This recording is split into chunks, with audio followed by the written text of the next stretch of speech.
Hi there, this is David Dyer again. Today we're going to talk about the holy shove. You know, there are always these times when we know the will of God for another person. It seems obvious to us. It just seems so clear. God wants this other person to do something, to not do something, to change their behavior, to move in a certain direction, but they just don't seem to be getting it. They don't seem to be hearing from God. To us, it seems evident. It's clear as day. We just don't get why they don't hear from God. Why aren't they seeing what seems so obvious? And so we give them a little help. We give them a good, holy shove. We push them. Of course, this is going to be verbally usually. Push them in the direction that we know that God wants them to go. We give them the help. Since we see what they obviously can't see, we need to get involved and help them. And so we give them that push, that holy shove in the direction in which we just know that God wants them to move. Strangely, this often seems to be in situations which are impinging upon us. These people are being problematic. They're irritating. They're difficult. They're hurting us. They're messing up our lives. And so often, the holy shove involves trying to get someone to do something or stop doing something that is irritating us, that's bothering our lives. I have no doubt that there are times when God will give us anointed words to speak to other people. There are times when God will use us to speak into other people's lives, but that's not what I'm talking about. I'm talking about the times when our flesh rises up to try to reduce the irritation, difficulty, and even hurt that is in our lives by trying to help other people and shove them in the direction that God wants them to go. Of course, He's revealed this to us, and so we know for sure that this is it. A relative of the holy shove, I'm not sure if it's a brother, sister, or cousin, what it is, but it's a close relative, is the holy nag. Sometimes shoving, just one shove, isn't enough. So we have to gnaw on these people. We have to nag at them constantly, daily, yearly, throughout the decades, throughout the centuries, so that they get what God is trying to say to them through us, so they really get it. So we gnaw at them, we nag at them constantly. Since the Holy Spirit is not moving in their lives, and since they don't recognize what the Holy Spirit is saying, we have to get involved, don't we? We have to jump in there and nag. We have to keep chewing on them until they finally realize what God has revealed to us and enter into the beauty of the situation. Of course, there is another way to handle these difficulties, but it is a much more difficult way. And that way is to humble ourselves before God and pray for that other person. Not only pray, but die to ourselves. This other person may be hurting us, irritating us, constantly being a grief and a problem. And so what can we do? We can seek the Lord to apply the cross to our lives. We can seek God for how to love that person. We can seek the Lord for how to reveal the nature of God to that person, for God to show them Himself through us in such a way that it draws them to Him, that it gives them a hunger and a thirst for who He is. What they see in us is so beautiful and so attractive that they want that for themselves.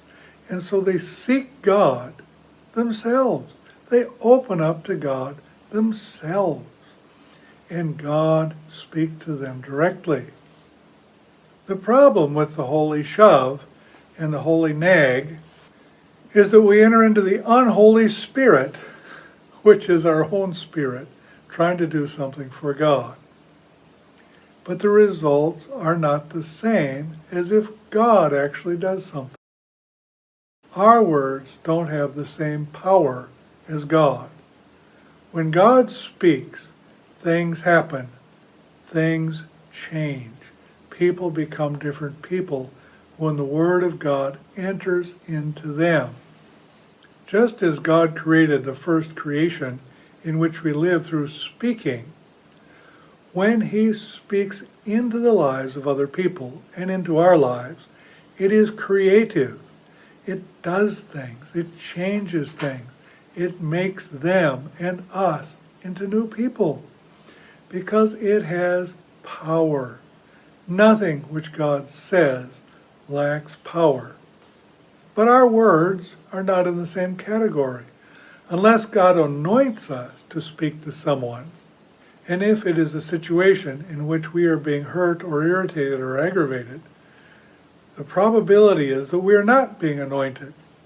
We're just being irritated or aggravated. And so we want to get this situation out of our lives. We want this person to stop being the way they are. And so we enter in with the word of the Lord, which comes from us, and begin trying to change them ourselves. Let's imagine that somehow we get someone, after much nagging, to change their behavior. Is this really transformation? Is this really an eternal change? Is it the change that God is looking for? Or is it just some kind of human behavior modification which does nothing to really transform the person from the inside out? Maybe they change their behavior, but somehow this change is not satisfactory. It's not really what we were looking for. It's not something godly, something of the Holy Spirit, something we were hoping to see in that person. God never violates the free will of man. He never shoves. He doesn't even give a little push. He waits patiently until we want something with all of our hearts before He moves inside of us. We cannot, as His people and as His representatives, act differently from this. We can't act in ways that God never acts. We can't push and shove to get our will or to make other people obey God. This is ungodly, natural human behavior. God has total respect for the free will of the human beings which He made. One reason for this is that He wants a bride who loves Him from her own free will. Not a bride that He managed to convince. Not a bride that He pushed Himself on. Not a bride that He manipulated to love Him. No, He wants a bride that freely loves Him from her own free will. And so free will with God and man is very important. Any change, any progress, any spiritual thing that happens within us must happen because we wanted it to. Of our own free will, we sought it, we desired it, we prayed for it, and so God did it inside of us.